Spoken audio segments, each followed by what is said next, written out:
윤석열 전 검찰총장이 대선 출마 선언을 했습니다. 국민 약탈, 독재 같은 강한 표현으로 정부를 비판하며 정권 교체를 이루겠다고 말했습니다. 민주당은 자기 부정이라고 비난했고 국민의힘은 훌륭한 연설이었다고 호평했습니다. 여권 대선 주자인 이재명 경기지사는 내일 예비후보 등록을 하고 모레 공식 출마 선언을 합니다. 여야 유력 주자들이 내년 3월 9일 대선을 앞두고 8개월간의 대장정에 본격 돌입합니다. 김기표 전 반부패 비서관이 단독주택을 지으려 하다가 올해 4월 갑자기 건축주 변경 신청을 한 것으로 드러났습니다. 대통령 비서관으로 임명된 직후였는데 2주택자 논란을 피하기 위한 의도라는 해석이 나옵니다. 소득 하위 80%를 대상으로 재난지원금이 지급됩니다. 4인 가구 기준으로 월소득 975만 원 이하가 대상입니다. 1인당 25에서 30만 원 가량으로 추정됩니다. 아스트라제네카 백신을 맞은 뒤 화이자 백신을 2차로 접종하면 예방 효과가 더 커진다는 연구 결과가 영국에서 나왔습니다. 아스트라제네카만 2번 맞을 때보다 항체가 9배 증가하는 것으로 나타났습니다. 세계에서 가장 오래된 것으로 추정되는 금속 활자와 후민정음 창제 당시의 한글 활자 등 세종대왕 시절의 유물이 항아리 속에서 대거 발견됐습니다.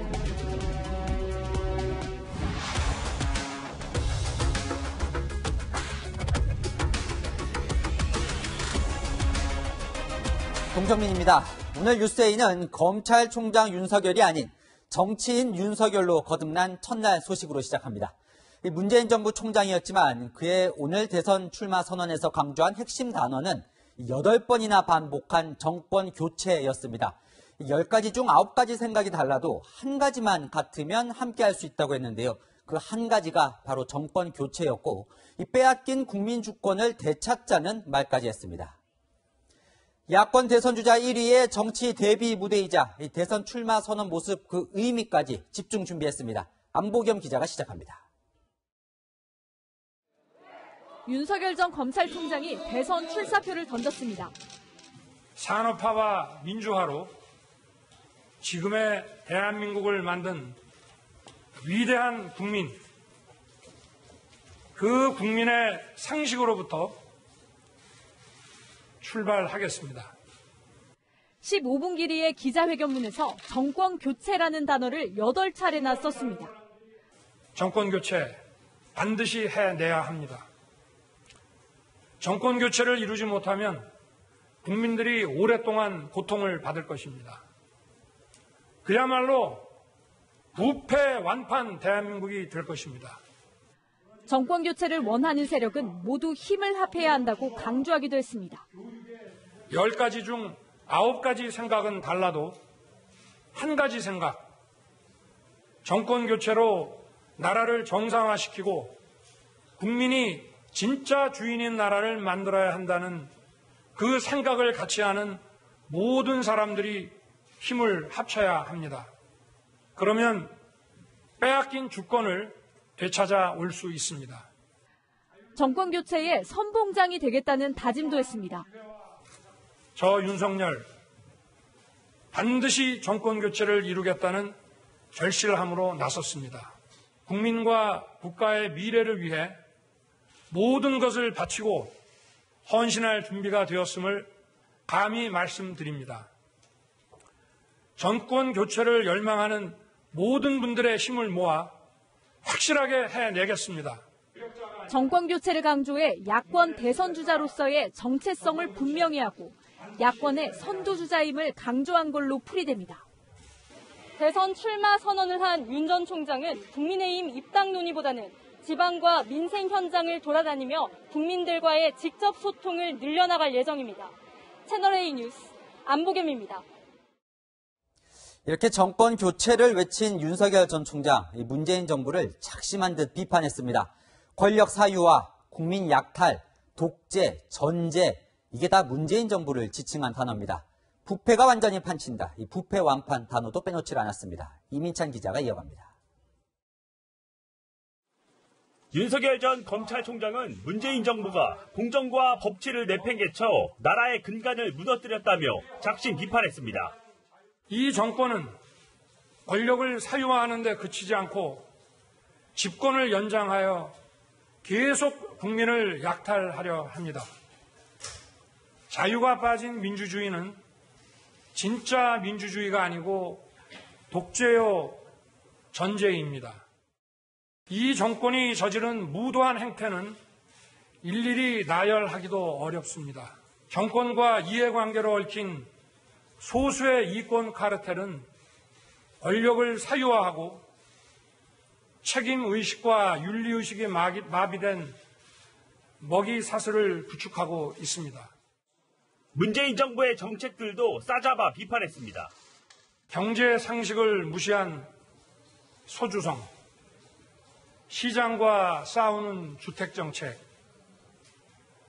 법을 무시하고 세계 인류 기술을 사장시킨 탈원전, 매표에 가까운 포퓰리즘 정책으로 고통을 받았습니다. 종부세라는 것을 다시 전면적으로 재검토를 해야지 여론이 안 좋으니까 그건 아주 최고의 부자들한테만 때릴 테니까 그건 걱정하지 마라. 이게 중요한 것이 아니고. 기자회견과 질의응답이 진행된 1시간 내내 비판은 이어졌습니다. 더 이상 이들의 기만과 거짓 선동에 속지 않을 것입니다. 윤 전 총장은 4,086자 분량의 기자회견문 가운데 30%가량을 문재인 정부 비판에 할애했습니다. 문재인 정부 실정을 부각해 자신의 출마 명분을 쌓고 야권 지지층을 결집하려는 의도란 분석이 나옵니다. 채널A 뉴스 이민찬입니다. 윤석열 전 총장에게 그동안 궁금했던 사안들을 직접 들을 수 있는 첫 번째 기회이기도 했죠. 자, 기자 18명이 윤석열 X 파일부터 국민의힘 입당, 전직 대통령 사면, 최재형 전 감사원장 출마 소식까지 다양한 질문을 던졌습니다. 그 답변을 김민지 기자가 정리했습니다. 윤석열 전 검찰총장은 가족 의혹이 담긴 이른바 X파일에 대해 보지는 못했지만 근거가 없다고 일축했습니다.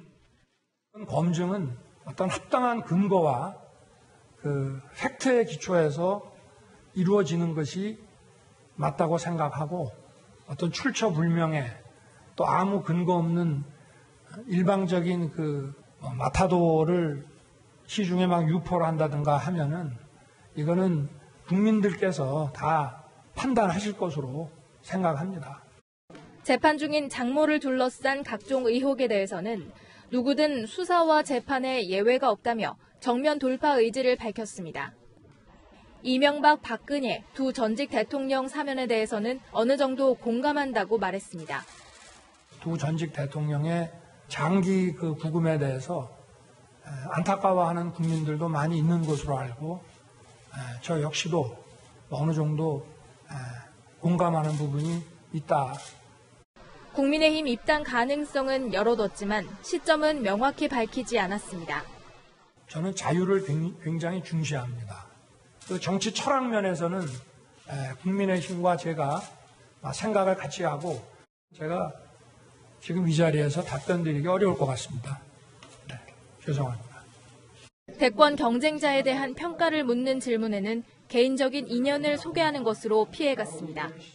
한 24년 전에 성남지청에 근무할 때 법정에서 자주 뵀습니다.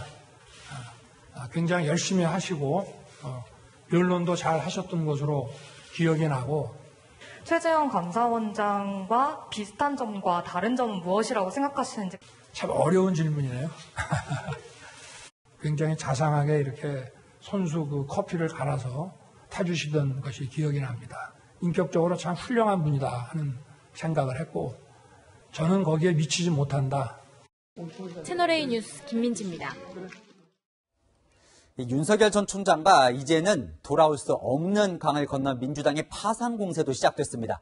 10원짜리 값어치도 없는 선언문이다. 이런 격앙된 반응과 함께 단죄하겠다며 혹독한 검증을 예고했습니다. 청와대는 착잡하다는 반응이었습니다. 최소영 기자입니다. 송영길 더불어민주당 대표는 윤석열 전 총장이 대통령감은 아니라고 평가절하했습니다. 저주에 가까운 비판을 한 것은 본인이 몸담았던 정부였는데 좀 그렇고 대통령은 과거에 대한 그런 보복 심리가 아니라 미래 국가 비전이 필요한 자리다 이렇게 생각합니다. 평생 검사만 하던 사람이 바로 대통령이 된 경우는 동서고금에서 찾기 어렵다는 말도 했습니다. 윤호중 민주당 원내대표는 여당이 정권을 연장해 국민을 약탈하려 한다는 윤 전 총장의 발언을 두고 무능한 검사의 넋두리라고 공격했습니다. 민주당 의원들은 한심한 수준, 중팅 같은 발표라고 혹평을 쏟아냈습니다. 단죄해야 한다. 이제부터 샅샅이 묻고 따지게 될 것이라며 혹독한 검증을 예고하기도 했습니다. 검찰총장에서 정치권으로 바로 뛰어든 것도 비판했습니다. 검찰총장직을 이용해서 정치적 발판을 삼았다. 그럼 그게 검사입니까? 정치 깡패지. 정치적 목적으로 오로지 정부 비판만 한다는 것은 자기 부정이라 할 수 있겠습니다.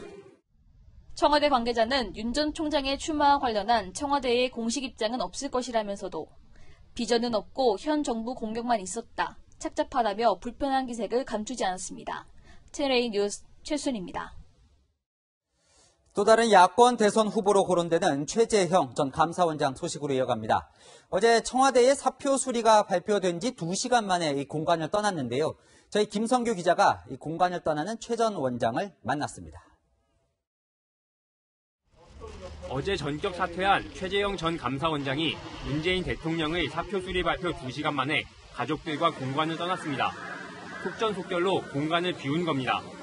공관 앞에서 채널A 기자와 만난 최 전 원장은 일단 몸만 나가고 조만간 와서 짐 정리를 할 것이라며 직접 운전대를 잡고 자리를 떴습니다. 최 전 원장은 사퇴 전날 아버지인 최영섭 예비군 해군대령을 만났다고도 했습니다.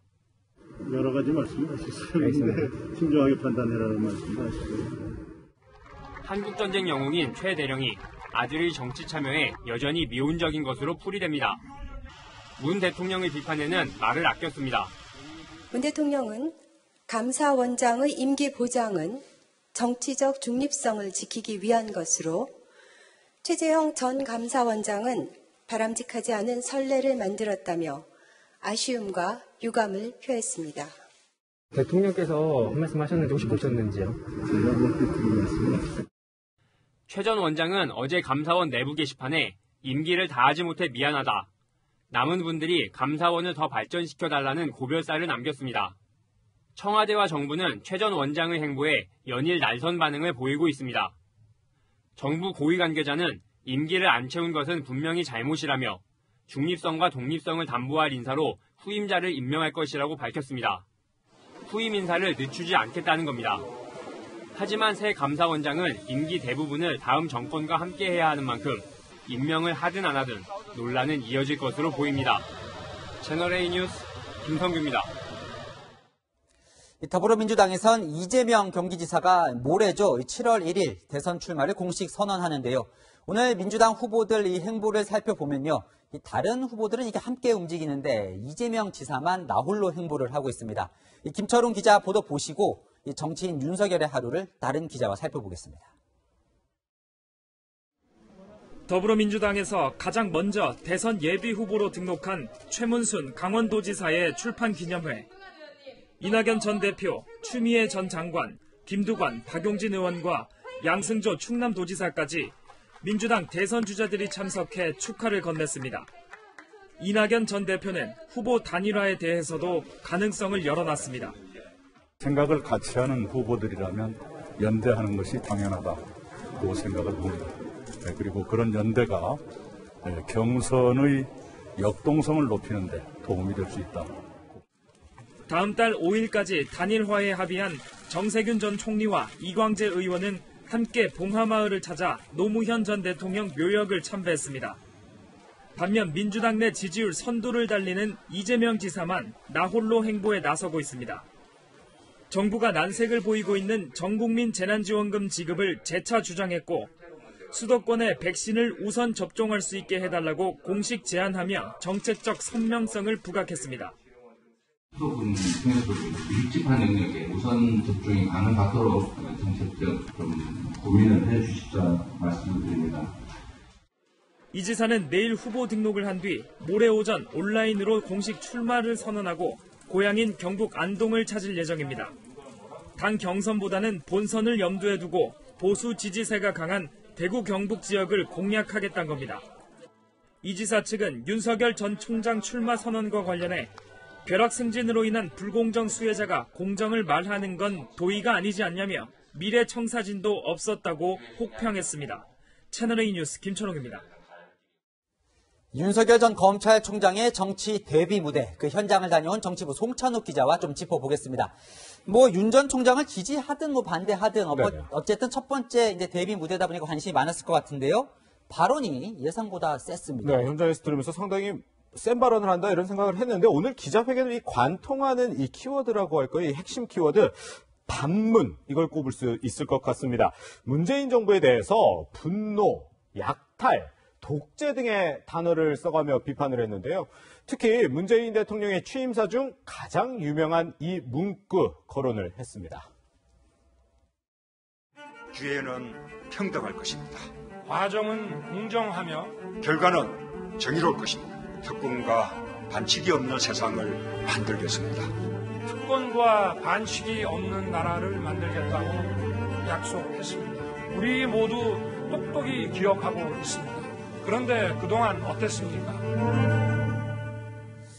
그래도 올해 초까지는 이 문재인 정부 검찰총장이었는데요. 네. 왜 이렇게 세게 비판을 한 걸까요? 네, 다 아시다시피 문재인 정부 검찰총장이었지만 지금 야권의 대선 후보입니다.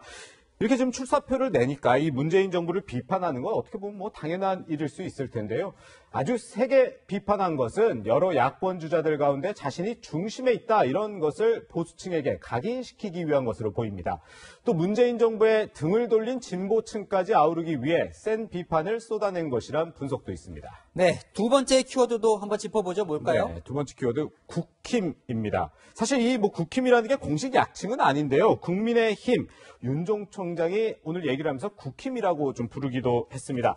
이 대선 출마 선언에 앞서서 국민의힘 의원들을 만났습니다. 송 기자가 직접 그때 모습을 이제 촬영을 했다면서요? 네, 마침 제가 그 현장에 있어서 촬영을 했는데요. 국민의힘 의원 20여 명이 윤 전 총장과 인사를 나눴습니다. 이 보시다시피 인연이 있는 권성동, 정진석 의원뿐 아니라 다른 의원에게도 깍듯하게 인사하는 모습이었습니다. 윤 전 총장의 발언 한번 들어보시죠. 이번 추석까지 대화에 있어서 정말 영광이고 감사드립니다. 망가진 나라를 우리 의원님들과 함께, 우리 국민과 함께 바로 세우도록 혼신의 힘을 다하겠습니다. 고맙습니다. 네, 문재인 정부를 비판하는 망가진 나라 그리고 의원님들과 함께라는 말이 눈에 띄죠. 당장은 아니더라도 국민의힘에 입당하겠다는 뜻을 내비친 것으로 읽히는 대목입니다. 이들 의원 가운데 윤봉길 의사의 손녀 윤주경 의원만 공식 초청을 받았고요. 다른 의원들은 자발적으로 참석했습니다. 이들이 향후 윤 전 총장의 지원 그룹이 될 수도 있는 셈입니다. 그렇다고 해도 이제 입당 시점까지는 밝히지 않았는데요. 네, 오늘 이제 선언을 본 국민의힘 의원 반응은 어떻습니까? 네, 평가가 좀 확연하게 갈리긴 했습니다. 이 국민의힘 이준석 대표는요, 누구를 위해 정치를 하는지 담겨 있고 직설적이고 구체적인 화법이 인상적이라고 좋게 평가를 했습니다. 하지만 한 중진 의원은 다른 후보가 쫓아가기 힘들 정도로 도망가는 데에는 실패했다고 오늘 출사표를 비판했습니다. 그런데 오늘 이런 직접적인 표현은 없었어요. 대선 출마를 선언한다, 나를 지지해달라 이렇게 표현을 안 한 이유가 있습니까? 네, 일단 정권 교체라는 말만 8차례나 했다고 하는데 말씀하신 것처럼 나를 뽑아달라 이런 얘기가 없었는데 이 질문에서 대통령이 왜 윤석열이어야 하냐 이런 질문에 윤 전 총장은 선거법 위반이 될 수 있을 것 같다고 답을 피하기도 했습니다. 이 선거법상에 예비 후보로 등록한 뒤에야 지지를 호소를 할 수 있기 때문입니다. 네, 윤 전 총장 캠프 관계자도 오늘은 대선 출마보다는 정치에 참여하는 이유를 설명하는 자리이기 때문에 지지 호소나 공약 발표는 없었다고 설명했습니다. 키워드가 하나 더 있죠? 뭘까요? 네, 바로 대비입니다. 오늘은 이제 검사 윤석열에서 정치인 윤석열로의 이 변신을 선언하고 이제 알리는 그런 자리였잖아요. 네. 윤 전 총장 하면 지난 국정감사에서 보여준 특유의 직설 화법을 떠올리는 분이 많을 겁니다. 문재인 정부를 향해선 이 날카로운 직설 표현을 쓴 반면에 보수층에서 민감할 수 있는 현안에는 두루뭉술한 표현을 썼습니다. 어떤 그 이념 편향적인 죽창가를 부르다가 지금 여기까지 왔습니다. 그리고 이 정부가 지금 정권 말기에 이걸 어떻게든 또 수습을 해보려고 하는데 이제는 뭐 잘 되지 않는 것 같습니다. 이분들이 어떤 지역 연고 정치인에 대한 안타까운 마음 이런 것보다도 네, 조금 부연을 하자면 한일 관계에 대한 질문에 무역 분쟁 당시 조국 당시 민정수석이 언급한 죽창가를 거론하며 정부 비판을 한 것이고 이 대구 경북 지역 여론에 대한 답에선 박근혜 전 대통령을 지역 연고 정치인이라고 표현한 겁니다. 윤 전 총장은 박 전 대통령 수사를 지휘했던 당시 책임자이기도 했습니다. 오늘 뭐 데뷔 무대다 보니까 일거수일투 쪽이 이제 관심을 받았는데 검찰총장 때 모습과 비교하면 좀 어땠나요? 네, 이 부분이 가장 눈에 띄더군요. 지난해 이게 국회 국정감사와 오늘 기자회견을 좀 비교를 해보면 큰 손동작 등이 오늘은 없었습니다. 지난해엔 이 방어를 하면서 감정적인 모습을 보여준 거라면 오늘은 첫 발을 내디디면서 메시지 전달에 집중하기 위한 것이었다고 윤 전 총장 측은 설명했습니다. 윤 전 총장은 현장에 설치된 프롬프터를 보면서 발언도 했고 이 예정된 시간이 다 돼서 사회자가 행사를 마치려고 하자 추가 질문을 더 받겠다고 자진하기도 했습니다. 이제 뭐 오늘부터 이제 전원 정치하지 않고 직접 나서게 될 텐데요. 앞으로 뭘 한답니까? 네, 아직 뭐 구체적으로 정해진 건 없는데요. 이르면 이번 주가 될 수 있을 것 같습니다. 이 민심을 듣는 자리를 만들 계획인데요. 청년부터 우리 사회 원로까지 그리고 보수, 중도, 진보층이든 두루 얘기를 듣겠다는 구상입니다. 이 스펙트럼을 최대한 확장한 뒤에 국민의힘 입당에 대해 명확한 입장을 밝힐 것으로 보입니다. 이 광화문에 준비한 캠프도 이번 주 중으로 출범할 예정입니다. 네, 여기까지 듣겠습니다. 정치부 송찬욱 기자였습니다. 네, 투기 의혹으로 물러난 김기표 전 청와대 반부패 비서관의 부동산 관련 현장 취재 내용도 집중 보도합니다. 김 전 비서관은 경기도 광주시에 단독주택을 짓겠다며 건축 허가를 신청했다가 올해 4월 건축주 변경을 신청했습니다. 청와대 비서관에 임명된 뒤였는데 다주택 논란을 피해가기 위한 의도였다는 해석이 나옵니다. 구자준 기자가 취재했습니다. 김기표 전 비서관이 건축주라고 적힌 건축허가 표지판입니다. 경기 광주시청은 건축허가 신청자 2명 가운데 김기표란 이름은 없다고 밝혔습니다. 원래 김 전 비서관이 허가 신청을 했지만 나중에 건축주 변경을 신청했단 겁니다. 맨 처음에 증축 신청을 하신 거는 맞는데 그거를 이제 관계를 변경을 하셨단 말이죠. 김 전 비서관이 건축허가를 신청한 건 지난해 12월 7일. 건축주 변경 신청을 한 건 지난 4월 12일입니다. 청와대 비서관에 임명된 지 2주도 안 된 시점이었습니다. 당시는 LH 직원들의 부동산 투기 의혹이 불거지면서 공직자의 부동산이 민감한 현안으로 떠올랐던 기간. 한 달 전엔 청와대가 자체 조사 결과를 발표하기도 했습니다. 368명의 토지 거래 내역을 전수 조사한 결과 부동산 투기로 의심할 만한 거래는 아예 없는 것으로 확인됐습니다. 발표 20일 뒤 임명된 김 전 비서관은 조사 대상이 아니었지만 인사검증이 부실했다는 지적이 나옵니다. 부동산 전문가들은 건축주 변경이 1가구 다주택자가 되는 걸 피하는 방법이라고 말합니다. 김 전 비서관은 경기 성남시 판교동에 아파트를 갖고 있습니다. 1가구 2주택 이런 것 때문에 바꿔야 되겠죠, 다른 사람 이름으로. 이유가 그거밖에 없을 것 같은데요. 채널A는 건축허가 신청 변경 이유를 물으려 김 전 비서관에게 수차례 전화했지만 연락이 닿지 않았습니다.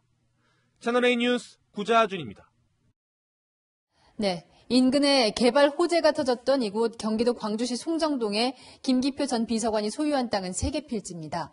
저희 취재진이 주변 토지의 등기도 확인해봤는데 과거 김 전 비서관이 공동 소유했다가 처분한 땅이 적지 않았습니다. 이 토지들도 임야였다가 개발할 수 있는 대지로 변경됐습니다. 이어서 김승희 기자가 보도합니다. 김기표 전 청와대 반부패 비서관 땅이 있는 경기 광주시 송정동 413번지 일대 등기를 떼봤습니다. 한때 김 전 비서관이 공동 소유자였던 집원이 여럿입니다. 이런 땅은 지금까지 확인된 것만 최소 7개 필지. 지난 2017년 4월 김 전 비서관 등이 부동산 개발업자 김모 씨의 지분을 넘겨받아 공동 소유자가 됐다가 나중에 여러 집원으로 분할하면서 처분한 땅입니다. 현재도 김 전 비서관 소유로 남은 임야는 3개 필지 중 한 곳이 대지가 됐고 김 전 비서관이 처분한 임야는 7곳 중 5곳이 대지로 지목이 바뀌었습니다. 지목이 변경된 시점은 2019년 1, 2월에 집중돼 있습니다. 임야에서 대지가 된 5개 필지 가운데 4곳엔 컨테이너형 철골 건물이 들어서 있는데 김 전 비서관 땅에 있는 건물과 형태와 구조가 같습니다. 개발을 목적으로 지은 건축물입니다. 임야 같은 거 개발을 하면서 땅콩주택이나 조리식 주택 같은 거를 건축허가를 득하는 거예요. 지금 우리 얘기는 허가방이라 하는 거지. 김 전 비서관이 공동 소유했다가 지분을 정리한 땅 중 한 곳의 현 소유주는 김 전 비서관에게 이 땅을 넘겼던 부동산 개발업자 김모 씨입니다. 토지 소유자는 김 전 비서관 등 여러 개인과 법인으로 나뉘어 있지만 동업관계였을 가능성도 제기됩니다. 채널A 뉴스 김승희입니다. 김 전 비서관은 이곳 경기 광주시 땅 투기 의혹에 대해 사정이 좋지 않은 지인의 부탁을 들어줬다고 해명했습니다. 하지만 사정이 어렵다는 이 지인은 김 전 비서관에게 땅을 넘긴 날 다른 땅을 샀고 김 전 비서관에게 판 땅을 담보로 40억 원 넘게 대출까지 받았습니다. 김호영 기자입니다. 김기표 전 비서관은 경기 광주시 땅을 산 이유가 지인의 요청이었다고 해명했습니다. 자금 사정이 좋지 않았던 지인이 매수를 요청해 부득이하게 토지를 취득했다고 한 겁니다. 이 지인은 전남 순천시에 있는 부동산 개발업체 이사 김모 씨. 그런데 김 씨 땅이 김 전 비서관에게 넘어간 2017년 6월 13일. 김 씨는 인근의 땅 1000제곱미터 넘는 땅을 새로 사들였습니다. 형편이 어렵다면서 새로 땅을 산 겁니다. 김 씨의 부동산 개발업체는 지난해 새마을금고에서 45억 원을 대출받는데 이때 담보로 잡힌 땅은 김 전 비서관의 413-159번지였습니다. 김 전 비서관이 3년 전 김 씨에게서 산 땅을 담보로 제공하는 데 동의한 겁니다. 내 동의가 없이 내 재산이 담보 제공됐다는 문제겠죠. 이건 같은 경우엔 정상적인 거래 관계에 의해서 김 씨의 개발업체 주소지는 전남 순천시의 한 아파트. 초인종을 눌러도 응답이 없습니다. 김 전 비서관은 지난 2006년부터 2009년까지 순천지청에서 검사로 근무한 이력이 있습니다. 채널A는 김 전 비서관에게 김모 씨와의 관계를 물으려 수차례 연락했지만 회신을 받지 못했습니다. 채널A 뉴스 김호영입니다. 네, 오거돈 전 부산시장이 성추행 혐의로 징역 3년을 선고받고 법정 구속됐습니다. 피해자들의 정신적 피해도 상해라고 인정한 점이 눈에 띕니다. 법원의 판단은 배영진 기자가 설명합니다. 오거돈 전 부산시장이 포승줄에 묶여 법원 밖으로 나갑니다. 법원은 오 전 시장에게 징역 3년을 선고하고 법정 구속했습니다. 성추행 사실을 밝히고 사퇴한 지 1년 2개월 만입니다. 재판부는 오 전 시장이 부하 직원 2명을 상대로 우월한 지위를 이용한 권력형 성범죄를 저질렀다며 검찰이 기소한 혐의 모두 유죄로 판단했습니다. 특히 정신적 피해에 대한 강제추행 치상 혐의가 쟁점이었는데 재판부는 피해자의 외상 후 스트레스 장애 등이 인정된다고 봤습니다. 오 전 시장 측은 사건 이후 치매 진단을 받았다며 선처를 호소했지만 재판부는 범행에 영향을 줄 인지 능력 장애가 있다고 볼 수 없다며 받아들이지 않았습니다. 오 전 시장은 법정에 출석하기 전 다시 한번 사과했습니다. 잘못은 제게 있습니다. 거듭 사과드립니다. 하지만 피해자를 보호하고 있는 시민단체들은 기대에 미치지 못한 판결이라며 항소할 뜻을 내비쳤습니다. 피해자와 합의하지 않은 점을 본다면 좀 가중처벌했어야 되지 않았나라는 생각이 들어서 항소를 아마 하게 될 것 같습니다. 4차례 도전 끝에 첫 민주당 소속 부산시장으로 당선됐던 오 전 시장. 성추행으로 실형을 선고받고 수감되는 불명예를 안게 됐습니다. 채널A 뉴스 배영진입니다. 정부가 국가철도망 계획을 확정했습니다. 인천과 김포 주민들이 간절히 원했던 GTX-D 노선의 강남 연결은 결국 무산됐습니다. 반면 대통령의 공약이었던 대구와 광주 간 달빛 내륙철도는 경제성이 떨어진다는 지적이 있는데도 부활했습니다. 박정석 기자입니다. 서부권 광역급행철도 GTX-D 서울 강남 직결은 결국 무산됐습니다. 김포 장기에서 부천 종합운동장만 연결하는 이른바 김부선 노선 그대로 확정된 겁니다. 김포 주민들은 허탈함을 감추지 못합니다. GTX-D를 되게 많이 기대를 했거든요. 진짜 너무 속상하더라고요. 유독 김포만 너무 소외되고 있는 거 아닌가 싶고 김포선 누가 원해서 하는지 솔직히 잘 모르겠고. 주민들이 내년 대선과 지방선거 때 표로 심판하겠다고 잔뜩 벼르자 정부는 달래기에 나섰습니다. 김포, 검단 등 수도권, 서부권 지역의 교통 문제가 저희도 심각하다는 것은 충분히 인지를 하고 있습니다. 부천에서 GTX-B 노선과 연계해 서울 용산역까지 연결하는 김용선 추진을 협의하고 서울 5호선 김포 검단 연장도 검토키로 했지만 공수표에 그칠 수 있다는 게 주민들의 우려입니다. 반면 대통령 공약인 대구와 광주를 연결하는 달빛 내륙철도는 새로 추가됐습니다. 광주 송정과 서대구 199km 구간을 잇는 사업으로 애초 경제성이 낮다며 제외됐지만 지역균형 발전을 이유로 되살아난 겁니다. 기준도 모호한 고무줄 철도 계획은 논란을 피하기 어려워 보입니다. 채널A 뉴스 박정서입니다. 정부와 여당이 재난지원금을 누구에게 언제 얼마나 줄지 확정했습니다. 이 추석 전에 소득 하위 80% 국민에게 지급할 계획인데 이 4인 가구 기준으로 월소득 975만 원 이하면 1인당 25에서 30만 원 가량 받을 수 있습니다. 박지혜 기자입니다. 당장은 소득 하위 80% 가구에 재난지원금을 주기로 합의했습니다. 애초 여당은 전국민 지급, 정부는 소득 하위 70%로 맞섰는데 중간 절충점을 찾은 겁니다. 소득 하위 80%는 2021년 중위소득 건강보험료를 기준한다면 1인 가구는 월소득 365만 원, 4인 가구는 975만 원입니다. 이보다 소득이 낮으면 재난지원금을 받을 수 있습니다. 예전엔 최대 4인 가구에 100만 원 한도가 있었지만 이번엔 5인 가구 이상도 다 인원수만큼 25에서 30만 원가량씩 받게 됩니다. 사실상 4인 가구 연소득 1억 1천만 원이 재난지원금 경계인데 그 이상 버는 고소득자들은 카드 쓰는 만큼 현금으로 주는 캐시백으로 지원해준다는 방침입니다. 또 이와 별도로 기초수급자, 차상위 계층 등 300만 명에겐 추가 지원금도 줄 계획입니다. 결국 이렇게 세 가지 지원이 더해지면 사실상 전 국민 지급과 다를 게 없다는 게 민주당 설명입니다. 중산층을 폭넓게 포괄하는 소득 하위 80% 가구를 대상으로 지원키로 협의하였고 15조에서 16조 사이 예산이 들어갈 것 같고요. 당장이 오늘 오전 협의를 통해 확정한 올해 2차 추경 규모는 33조 원.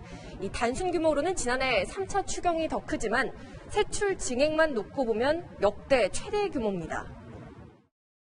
다음 달 2일 국회 논의를 거쳐 추경안이 통과되면 정부는 8월 여름 휴가나 늦어도 추석 전 재난지원금을 지급할 계획입니다. 채널A 뉴스 박지혜입니다. 1차 접종 때 아스트라제네카를 맞았는데 2차로 화이자 접종을 통보받으신 분들 계시죠? 영국에서 화이자 2번, 아스트라제네카 2번, 교차 접종. 이 세 가지 중에 무엇이 예방 효과가 가장 큰지 조사한 그 결과가 나왔습니다. 박수희 기자입니다. 아스트라제네카 백신을 공동 개발한 영국 옥스포드 대학 연구진이 830명을 대상으로 실시한 동일 백신 접종과 교차 접종을 비교한 연구 결과를 내놨습니다. 아스트라제네카를 접종하고 4주 뒤 화이자를 맞은 그룹이 아스트라제네카만 2번 맞은 대조군보다 체내 항체가 9배 증가했습니다. 접종 순서를 바꿨더니 항체는 5배 증가에 그쳤습니다. 바이러스를 직접 공격하는 항체 반응은 화이자만 2번 맞은 그룹이 가장 높았고 교차 접종이 그 다음 아스트라제네카만 2차례 맞았을 때가 가장 낮았습니다. 바이러스에 감염된 세포를 찾아내 공격하는 T세포 반응 검사에서는 1차 아스트라제네카, 2차 화이자 조합의 효과가 가장 높았습니다. 앞서 스페인의 연구기관들도 아스트라제네카와 화이자를 순차적으로 접종했을 때 항체가 7배 증가했고 면역 반응은 최대 40배에 달한다는 연구 결과를 내놨습니다. 항체 양이 늘어났든지 항체의 반응력이 더 좋아진 걸로는 간접적으로 이게 방어력을 높일 수 있겠구나라고 유추할 수는 있죠. 우리 방역당국은 다음 달 일부 교차 접종이 시행되지만 동일 백신 접종이 원칙이라는 점을 재확인했습니다. 7월 달에 한시적으로 그 백신 수급 상황을 감안해서 일부 대상자에 한해서 이제 화이자로 교차 접종이 이루어진다는 부분을 말씀을 드립니다. 전 세계 과학자들이 한 번 접종으로 다양한 변이를 예방할 수 있는 이른바 슈퍼 백신 개발에도 나섰다고 영국 언론이 전했습니다. 채널A 뉴스 박수입니다.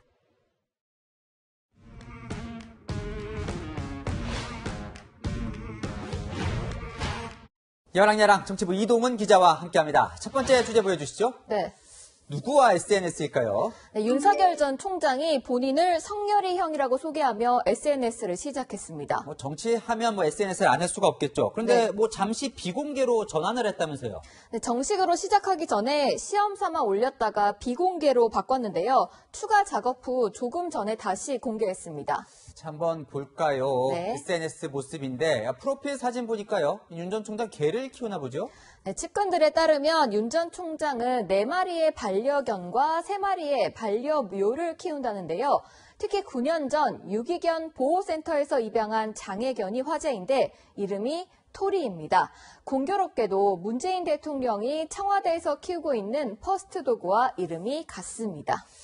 우리도 보면 이제 SNS 시작할 때 자기소개를 뭐로 할까 고민을 하잖아요. 네. 윤 전 총장은 자기소개를 어떻게 했습니까? 애처가 국민 마당쇠 아메리칸 파이, 토리 아빠, 나비 집사, 엉덩이 탐정 닮았다고 한다고 자신을 소개했습니다. 애처가 마당새 이런 건 이해가 되는데 아메리칸 파이와 엉덩이 탐정은 뭘까요? 네, 윤 전 총장 애창곡이 돈 맥클린의 아메리칸 파이라는 곡이라고 합니다. 엉덩이 탐정은 어린이 동화 추리천재 엉덩이 탐정의 주인공입니다. 네, 비슷해 보이기도 하네요. 네. SNS 통해서 친근한 이미지를 좀 부각하려는 거겠죠. 네, SNS 소개글을 보면 그 성렬이 형이 맞습니다. 마음을 다해 대화하겠다는 내용이 있는데요. 이전에 갖고 있던 강골 검사 이미지에서 대중에게 친근하게 다가가려는 시도로 보입니다. 그래요. 다음 주제 보겠습니다. 네. 어제 이준석 국민의힘 대표가 홍준표 의원에게 경고를 했었죠. 당박 주자들에 대한 비판을 자제해달라고요. 효과가 좀 있었습니까? 그런 것 같습니다. 홍준표 의원 오늘 복당 후 첫 공개 행사에서 이런 부탁을 했습니다. 윤석열 엑스파일을 묻는데 아는 게 있어야 대답을 하지. 오늘 청와선언 하셨다는데 그거 가서 적극적으로 물어보세요. 저한테는 더 이상 묻지 말고 이제. 네, 윤 전 총장 향해서 엑스파일 관련해선 국민 감정을 극복해야 한다 이렇게 쓴소리를 하더니 톤이 좀 낮아졌네요. 네, 이 발언 이후 김재원 국민의힘 최고위원도 원래 홍 의원은 아무나 공격을 많이 하셨다. 총기 난사라고 지적했는데요. 홍 의원은 경고를 이식했던지 오늘은 여권을 집중적으로 때렸습니다. 이재명 지사 어쩌다가 30만 원 한 받아가지고 과연 그게 가게 살림에 도움이 되겠습니까? 그건 아니죠. 묘하게 노무현 정권 시절에 부동산이 폭등했어요. 비교가 안 될 정도로 문재인 정권 시절의 부동산 폭등이 이거는 진짜 미쳤다고 할 만큼. 조국 전 법무부 장관을 향해서는 이 각 씨를 감옥에 보냈다면서 사나이가 아니다 이런 비난도 했던데요. 경선이 본격화되면 윤 전 총장과는 또 맞설 수밖에 없겠죠. 최근 조사한 범보수권 차기 대선 후보 적합도에서 윤 전 총장은 30.9%, 홍 의원은 14.1%를 기록했는데요. 친여 성향 방송인 김어준 씨는 이런 전망을 했습니다. 이때까지 아무 말도 안 들었는데 갑자기 이준석 대표 말을 들을 리가 없죠. 예. 여권은 홍 의원이 계속 내부 비판을 해주기를 바라는 것 같은데요. 홍 의원이 계속해서 이 대표 당부대로 윤석열 엑스파일 공격을 자제할지 궁금하네요. 네, 마무리 전에 아쉬운 소식이 하나 있습니다. 이동훈 기자, 오늘이 마지막 여랑야랑이죠? 네, 지난 1년 동안 복잡한 정치를 재미있게 전달해드리고 싶었는데 시청자 여러분들 어떻게 보셨을지 모르겠습니다. 곧 출산이죠? 네. 네, 정치 뉴스를 그동안 태교로 들은 셈인데 순산하길 바라고 고생도 많았습니다. 네. 자, 새로운 기자와 함께 여랑야랑은 계속됩니다. 네. 음주운전 처벌을 강화하는 윤창호법이 시행된 지 2년이 됐습니다만 음주운전과 그로 인한 사망사고는 끊이지 않고 있습니다. 채널에 있는 가족을 음주사고로 황망하게 떠나보낸 유가족들의 이야기를 특집 다큐로 제작했습니다. 오늘 밤 방송되는 가슴 아픈 사연들 우현기 기자가 미리 보여드립니다. 남편과 아들을 하늘나라로 떠나보낸 지 49일째 되던 날, 하염없이 눈물이 흘러내립니다. 우리 아들 그것만 보고 살았는데 나는 어쩌라고. 서울에서 작은 음식점을 운영하던 정종기 씨는 지난 1월 오토바이로 배달에 나섰다가 음주 차량에 치여 숨졌습니다. 가해 운전자가 몰던 차량이 중앙선을 넘어 돌진하며 좌회전 신호를 기다리던 정 씨를 덮친 겁니다. 복도가 다 피바다였어요. 진짜 바닥에 피가 너무 많았어요. 근데 저게 아파트일 거라고 생각을 안 했어요. 남은 가족들이 겨우겨우 식당을 이어가고 있지만 가장의 빈자리는 갈수록 커집니다. 하필 우리 곁에요. 내 술을 먹어가지고. 이 가족을 더 힘들게 하는 건 가해 운전자에겐 윤청호법이 적용되지 않았던 겁니다. 조사경찰관의 판단에 따라 적용 여부가 결정되기 때문입니다. 사람이 만취가 되고 정신을 못 차려야 윤청호법입니다. 딱 그거라고요. 우리가 아는 일반 국민들이 아는 윤청호법하고 경찰관이 알고 있는 윤청호법하고 다들 틀린 것 같아요. 음주운전 사고는 계속되고 있습니다. 올해 1월 고속도로상에서 만취운전자가 몰던 차량에 들이받쳐 한 약혼녀가 세상을 떠나야 했고 한순간만 쫓겨나왔더라도 여자친구는 지금 같이 있었을 텐데. 또 다른 20대 청년은 음주운전 전과 사범이 몰던 차량에 치여 한쪽 다리를 잃어야 했습니다. 그냥 죽었으면 좋았을 걸이라는 그런 생각이 많이 들더라고요. 채널A는 오늘 밤 9시 20분 특집 다큐 가족을 잃다 편을 통해 음주운전 피해 가족들의 가슴 아픈 사연을 공개합니다. 채널A 뉴스 우향기입니다. 서울 종로의 산후조리원에서 불이 나 산모와 신생아들이 대피하는 소동이 있었습니다. 직원들이 침착하게 대처하며 인명피해를 막을 수 있었습니다. 급박했던 사고 순간 이솔 기자가 보도합니다. 소방차들이 건물 앞에 서 있고 여성들이 아이를 안고 밖으로 나옵니다. 건물 안으로 들어간 소방관들이 천장을 부수고 물을 뿌립니다. 서울 종로구의 산후조리원 조리실에서 불이 난 건 오전 11시 40분쯤. 당시 산후조리원엔 신생아와 산모 직원 등 40여 명이 있었습니다.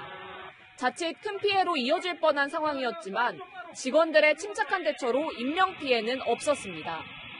직원들은 아기들을 안고 신속히 밖으로 빠져나왔고 산모들에게 비상계단을 안내하며 대피를 도왔습니다. 직원분들이 아기 안고 차분히 신속하니 잘 나오셨어요. 직원들도 하여튼 오늘 평상시 훈련을 하는 것 같은 차분히 잘 됐고. 인근 교통센터 경찰관들은 밖에서 떨고 있는 산모와 신생아들에게 사무실 공간을 내주기도 했습니다. 비도 오고 있고 막 나오셔서 막 이제 어디 갈지 몰라 갈팡질팡하니까 저희가 이제 이쪽을 전부 다 대피시키고 안에서 좀 안정을 시켰죠. 현재 신생아와 산모들은 다른 조리원으로 이동해 안정을 취하고 있습니다. 소방당국은 조리실에서 요리를 하던 중 식용유가 과열되면서 불이 난 것으로 보고 정확한 화재 원인을 조사하고 있습니다. 채널A 뉴스 이솔입니다.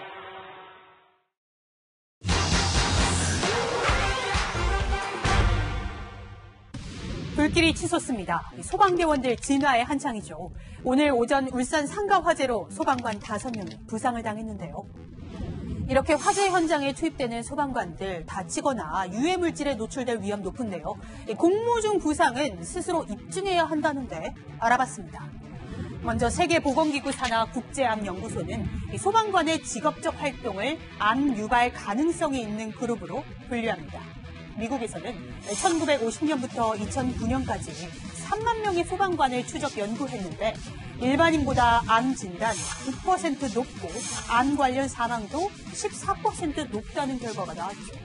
국내에서도 소방관의 공무 중 이 부상과 질병이 인정되면 약값, 수술비, 재활비가 지원됩니다. 문제는 입증 책임에 대한 규정은 따로 없어서 소방관 스스로가 증명해야 한다는 겁니다. 희귀병처럼 원인이 불분명한 질병은 업무 관련성 입증이 어렵고 어떤 유해물질에 노출됐는지 데이터를 제시하기도 어렵다는 지적이 이어졌죠.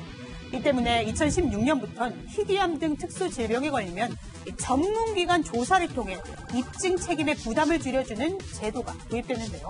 한 발 더 나아가 아예 국가가 입증하도록 하자는 법안이 발의되기도 했습니다. 선진국은 어떨까요? 미국에서는 일정 기간 근무했다면 공상으로 인정합니다. 다만 주마다 요건이 다른데요.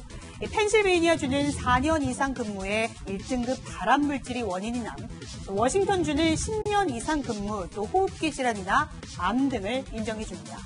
국내에선 소방관 개인이 입증 책임을 떠안아야 해 국가 대 소방관의 법적 분쟁도 있어왔죠. 우리 현실에 맞는 과학적 자료도 필요한 만큼 최근 국립소방연구원에서는 소방관이 유해물질에 얼마나 노출됐는지 추적 연구를 시작했습니다. 이 밖에도 궁금한 점은 팩트맨 많은 문의 바랍니다.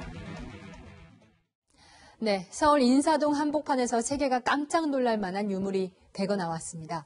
훈민정음 창제 당시 금속 활자인데 실물로는 세계에서 가장 오래된 것으로 추정됩니다. 강병규 기자입니다. 세모 모양의 초성과 쌍이읒 등 우리에겐 생소한 글자들. 훈민정음 창제 당시 있었던 한글의 실물 활자는 지금껏 찾지 못했습니다. 그런데 이 실물 활자가 오늘 처음 세상에 공개됐습니다. 손가락 마디 크기의 한글 금속 활자들, 학계에 보고된 바 없는 가장 오래된 한글 활자로 추정되고 있습니다. 1434년 제작된 갑인자로 추정되는 금속 활자 역시 함께 공개돼 전문가들을 깜짝 놀라게 했습니다. 인쇄본 대조를 거쳐 갑인자로 최종 확인되면 구텐베르크 활자를 제치고 세계에서 가장 오래된 실물 금속 활자로 인정받게 됩니다. 우리나라 금속 활자 인쇄 기술사 또는 인쇄사 측면에서 기술적으로 가장 정점에 올라 있는 활자다라고 해서 이제 보통 금속 활자의 꽃이다라고 이렇게 설명을 하는데 그 실물들이 이제 확인이 됐다고 말씀드릴 수 있습니다. 금속 활자가 발견된 곳은 서울 인사동 피막골 재개발지구로 조선시대에는 의금부 등 관청과 상업시설인 시전행랑 근처였습니다.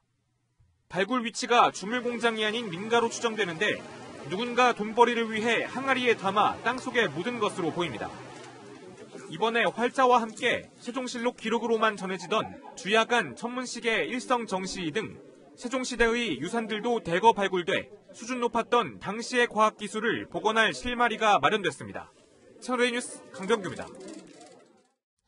창당 100주년을 이틀 앞둔 중국 공산당이 6.25 참전 노병들에게 훈장을 수여했습니다.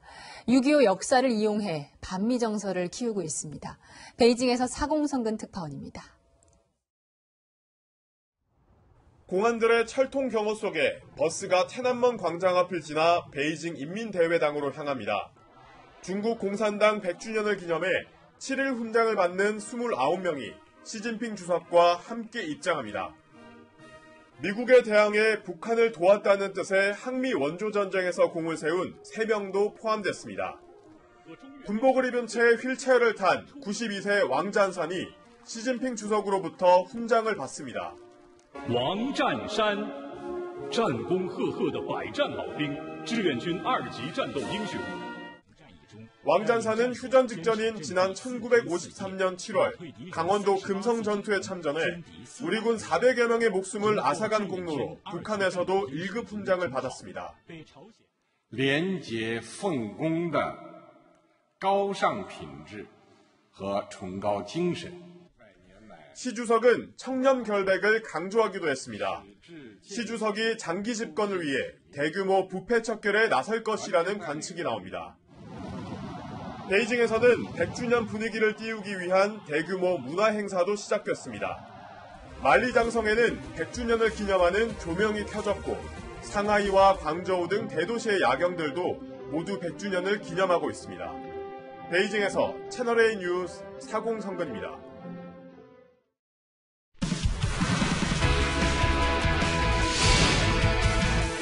안녕하세요. 스포츠 뉴스입니다. 프로배구 이재영, 이다영 자매가 선수 등록을 앞두고 있다는 소식이 나오면서 논란이 커지고 있는데요. 이를 반대하는 일부 팬들은 아예 행동으로 나섰습니다. 이현용 기자입니다. 서울 광화문 흥국생명 본사 앞에 태블릿 PC 모양의 전광판이 등장했습니다. 여자 배구 이재영, 이다영 자매의 복귀를 반대하는 트럭 시위입니다. 학교폭력 피해자의 폭로 이후 무기한 출전 정지 처분을 받은 지 불과 4개월 만에 선수 등록과 해외팀 임대를 추진하는 소속팀을 비판한 겁니다. 트럭 시위는 한국 배구연맹 앞에서도 이어졌습니다. 이 트럭은 일부 배구 팬들이 익명 모금으로 사흘간 대여한 겁니다. 여자 배구를 사랑하는 팬들이라고 밝힌 이들은 업무와 학업으로 직접 피켓 시위를 할 수 없어 트럭으로 대신 분노를 표출한다고 전했습니다. 그럼에도 선수 복귀를 강행한다면 다른 방법을 찾겠다며 불매운동도 예고했습니다. 과거 학교폭력 피해자 측은 어제 10년 전 일로 지금도 치료를 받고 있다고 주장했습니다. 이재영, 이다영 측에서 피해자 측을 고소했을 때도 공식 대응을 자제했지만 코트로 복귀할 가능성이 제기되자 제동을 걸고 나선 겁니다. 부정적인 여론이 거세지면서 당초 두 선수의 선수 등록에 대해 입장문을 발표하려 했던 한국생명은 일정을 취소했습니다. 채널A 뉴스 이현용입니다. 일주일 넘게 변덕스러운 날씨가 이어지고 있습니다. 해가 쨍쨍 내리쬐다가도 날이 금세 어두워지고 소나기가 무섭게 쏟아지는데요. 내일까지도 이런 날씨는 계속되겠습니다. 내일 새벽까지 서쪽을 중심으로 최고 50mm 정도 더 내리겠고요. 내일 아침부터 저녁 사이 대부분 지역에 10에서 60mm 정도의 소나기가 강하게 내리겠습니다. 짧은 시간에 시간당 40mm 이상의 국지성 호우가 쏟아질 수 있는 만큼 주의하시기 바랍니다. 내일 서울은 29도, 대구는 31도로 오늘과 비슷해 후텁지근하겠습니다. 한편 현재 정체전선은 일본 오키나와를 지나 일본 500km 남쪽 해상으로 위치해 있습니다. 정체전선이 차츰 북상하면서 금요일 제주에 장맛비를 뿌리겠고요. 이후 내륙 지역도 차차 영향을 받겠는데요. 시작부터 집중호우를 동반할 가능성이 큰 만큼 대비를 철저히 해주셔야겠습니다. 날씨였습니다.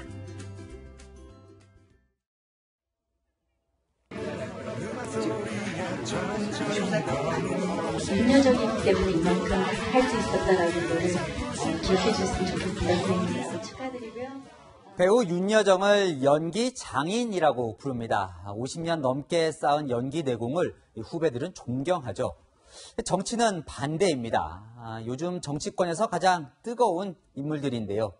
공통점은 국회의원 한번 해본 적 없는 중앙정치 무대 바깥 인물들입니다.